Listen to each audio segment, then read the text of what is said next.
Good evening. I want you to think about the last time you were in a group, a family dinner, a team meeting at work, maybe just a group of friends trying to decide where to go for dinner. Do you remember the moment of slight chaos, that pause where everyone looks around, waiting for someone, anyone to just decide? And then sometimes a voice emerges. It isn't always the loudest. It isn't always the person with the official title. But it's a voice that says, what if we tried this? And then suddenly, chaos subsides. There's a direction, a path forward. We are a world obsessed with leadership. We read books on it. We take courses in it. We covet the corner office that symbolizes it. We follow influencers, CEOs, and politicians, hoping they have answers. And yet, I would wager that many of us feel more adrift, more divided, and more uncertain about the future than ever before. What if our understanding of leadership is perhaps incomplete? What if true, lasting, unifying leadership isn't a title you hold or a skill you acquire, but an energy you embody? An archetypal pattern woven into the fabric of humanity. For the next few minutes, next 20 minutes, I want to offer you a map. A new language to explore this very idea. It's called human design. Now, don't worry, you don't need to know anything about it. Think of it simply as a descriptive language for the human experience, a framework for understanding the invisible energies and themes that animate our life. It suggests that each of us is a unique symphony of 64 energetic archetypes. 64 human themes, or what we call gates. We all have access to all 64 of these gates, but some resonate with us more consistently, like a home frequency, like it's our nature. Tonight, we're going to dive deep into just one of these archetypes, an energy that is desperately needed in our world today. It's called simply Gate 7. It also is called the role of the self in interaction, or I would also call it the energy of the true guide. Gate 7 resides in what the human design system calls the identity center, the very hub of our love, identity, and direction. It's our inner compass. Gate 7 is the part of that compass that is always orientated towards the collective. Its fundamental drive is to see the path forward, not just for the self, but for the whole. The ancient Chinese I Ching, a source of this wisdom, called this energy, quote, the army. Not an army of war, but an army of purpose, an organized group moving with a shared vision, under guidance. Now, this energy rarely acts alone. In the beautiful complexity of this framework, energies form partnerships. Gate 7's natural partner is Gate 31, which sits in the throat center, the center of the voice and of manifestation. Gate 31 is the voice that says, I lead. So, you have this perfect pairing. Gate 7 is the vision, the strategy, the what and the why. Gate 31 is the voice, the influence, the how. Gate 7 is the brilliant architect who designs the bridge, and Gate 31 is the charismatic spokesperson who rallies the town to build it. One without the other is incomplete. A visionary with no microphone. A spokesperson with no message. When you see someone who people just naturally follow, who seems to effortlessly unify a group and give them direction, think of a beloved coach, a revolutionary artist, a statesman like Nelson Mandela. You are likely witnessing the energy of this complete channel, the channel which is called of the alpha, it's called. But here's the secret, the nuance that changes everything. This is a projected energy. This means it cannot be forced. You cannot stand up and declare, I am your guide, follow me. That is the path of the tyrant, and it always eventually fails. True guidance must be recognized. It must be invited. The collective, the group, must look at the person embodying this energy and say, We trust you. We elect you. Please show us the way. This is the foundation of democratic and collaborative leadership. It's not about ruling over the people, it's about guiding with them.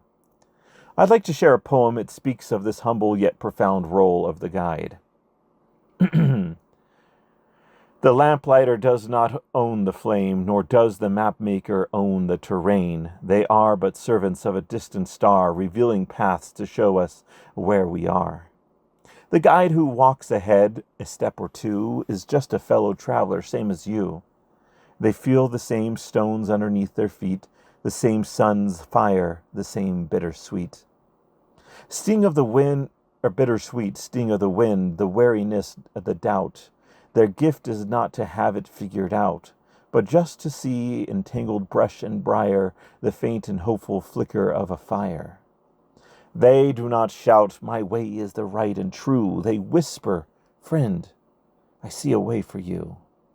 And in that trust a silent bond is made, a journey shared, a path of light displayed. Now, like any energy, this guidance can be expressed in a multitude of ways. Think of it like a set of sliders on a mixing board. First, there is the intensity slider. How strongly do you feel or express this energy? Is your leadership a gentle nudge or a powerful organizing force? Both are valid. Then there's the frequency slider. How often does this energy show up? If Gate 7 is consistently defined in your design, this leadership channel might be on 24/7. If it's not, you may feel the call to guide in specific situations. But the most important slider, the third one, the one that determines everything, well, that's the quality slider. This is where we shape our destiny. The quality of this energy can range from its deepest, most distorted shadow to its most brilliant, balanced gift, and ultimately to its most transcendent, highest expression. At its lowest quality, in the shadow, the energy of Gate 7 becomes what we call division. This is the leader who uses influence to create us versus them. We see it on the world stage, but think about it in an office. A manager feeling insecure about their position subtly undermines another department to make their own team look better. They create an internal competition, a small-scale war over budgets and recognition. Morale plummets. Trust evaporates. The company as a whole suffers because the energy is being spent on internal battles instead of a shared mission. That is the shadow of Gate 7. It's leadership born of insecurity. The fear of not being in control leads to a desperate grasp for power. And the easiest way to feel powerful is to divide and conquer. But when we do the work, when we face our fears and choose to act from a place of wholeness, we can slide the quality up in the gift. The gift of Gate 7 is called guidance. This is leadership as an act of service. The leadership author Simon Sinek famously said, quote, "People don't buy what you do, they buy why you do it." So, the gift of Gate 7 is to provide that why for the collective. It's the ability to articulate a vision so compelling and inclusive that people want to be a part of it. This guide listens more than they speak. They seek consensus. They see potential in every single member of the team and put them in a position to shine. This is the leader who, when the project is a success, steps back and says, "Look at what we did. It built trust. It fosters loyalty, and it creates results that last." And then there is the highest potential. When the self completely aligns with the higher purpose, when love is the only motive, Gate 7 expresses itself as virtue. This is a leadership that flows so naturally, so effortlessly, so selflessly, that it feels like a force of nature. In my tradition, we looked to Jesus Christ as the perfect embodiment of this energy. His leadership model was utterly radical. He didn't amass power. He gave it away. He didn't command armies. He washed feet. He didn't dictate answers. He asked questions and told stories and told parables that empowered people to find truth for themselves. When his disciples argued about who was the greatest, he didn't give them a new hierarchy. He placed a child in their midst and said, "Become like this." Humble, teachable, full of trust. He taught that true power isn't in ruling, but in serving. Not in being first, but in choosing to be last. His ultimate act of leadership was the ultimate act of service, a sacrifice born of pure love that created a path for all. That is virtue in action. It is influence that doesn't compel, but inspires. It doesn't demand, it invites. This is not some unattainable mystical state. We have all felt glimpses of it, the quiet wisdom of a grandparent that calmly calms the family feud, the pure-hearted courage of a child who stands up for a friend. In those moments, virtue is present. Now, you might be thinking, this is interesting, but what about the other kinds of leaders? What about powerful CEOs or strong-willed commanders? It's a brilliant question because it reveals the symphony of leadership. Gate 7 is just one instrument. Let's look at a few others to see the beautiful nuance.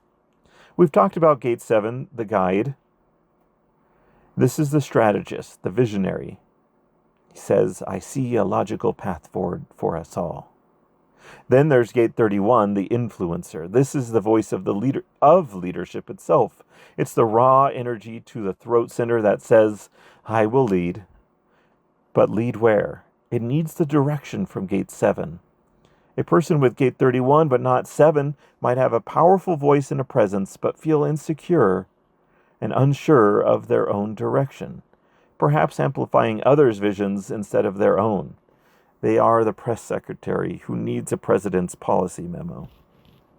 Then we have Gate 45, which we'll call the king or the queen. This energy is in the ego center. It's fundamentally tribal. Its motto is, "I have, therefore I lead." It's about the stewardship of the tribe's resources. A healthy Gate 45 says, "Our company has prospered, so I will ensure we have the best benefits and support of our people." It's a material top-down leadership that provides security. It's different from Gate 7, "I have a plan for us." It's more, "I have the resources for us." And its partner is Gate 21, the controller or the treasurer. This is the sheer willpower to control those resources. While Gate 45 is the CEO who says, "This is our direction." Gate 21 is the CFO who says, "And I will control the purse strings to make sure we get there." It's a necessary, powerful energy for managing the material world. But you can see how it differs from Gate 7's collaborative guidance. Gate 21 needs to be in control of its domain. Gate 7 needs the group to agree on the direction. So imagine a team. The person with Gate 7 is the strategist laying out 5-year plan. The person with Gate 45 is the owner, ensuring the payroll is met and the office is secure. The person with Gate 21 is the financial manager, ensuring the budget is followed to the letter.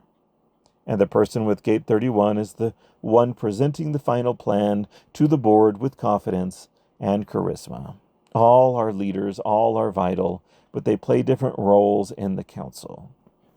And that brings us to the most important council of all, the one inside of you. We must learn to convene our own council of inner authorities. Imagine that inside of you, all these energies have a voice. Your collection of emotional energies, your intuitional, your willpower, your mind, and your inner guide, your Gate 7. Before you make a decision, you can pause and let them all speak. In this council, your Gate 7 is the trusted advisor for the long-term good, but a truly wise guide also knows it needs other voices. It especially needs its opposite, its balancing partner, the Gate 13, the listener. The listener holds the stories of the past, the lessons learned. A guide who doesn't listen is just a lecturer. But a guide who listens deeply to the experiences of the people they serve, their fears, their hopes, their histories, can chart a course that is not only logical, but deeply compassionate and wise. As the great speaker Brene Brown teaches, true leadership requires vulnerability. It's the courage to say, quote, I don't have all the answers, but I am committed to finding them with you. That is the voice of a guide who has consulted their inner listener. I want to leave you with one final poem, a blessing for the guide that lives in each of you, and the one that's waiting to be heard. May you find the courage to see the path when others only see the aftermath. May you find the words both clear and kind to soothe the anxious heart and frenzied mind. May you remember when you feel the weight that service is the key to every gate. May you lead from a place of love so deep you sow a trust that future souls will reap. And when your work is done, your journey through, may others look and say, we did this too. For the greatest guides leave no trace of pride, just a world more whole, with nothing left to hide. May you be the reason someone else believes in the goodness of people. We are at the crossroads of the human story. We have the technology to connect everyone on the planet, and yet we have never been more fractured. The shadow of division is long, but the gift of guidance is more powerful. The virtue of selfless love is the most powerful source in the universe. It lives in you as an idea, a potential, a calling. The great management thinker Peter Drucker said, quote, management is doing things right. Leadership is doing the right things. Gate 7 is the inner compass that points us towards doing the right things. Your role in this grand interaction of souls is vital. Don't be afraid of it. Nurture it. Let your life be your message. Be a lamplighter. Be a map maker. Be a bridge builder. Be a guide. And the world is waiting. And with that, I thank you and good night.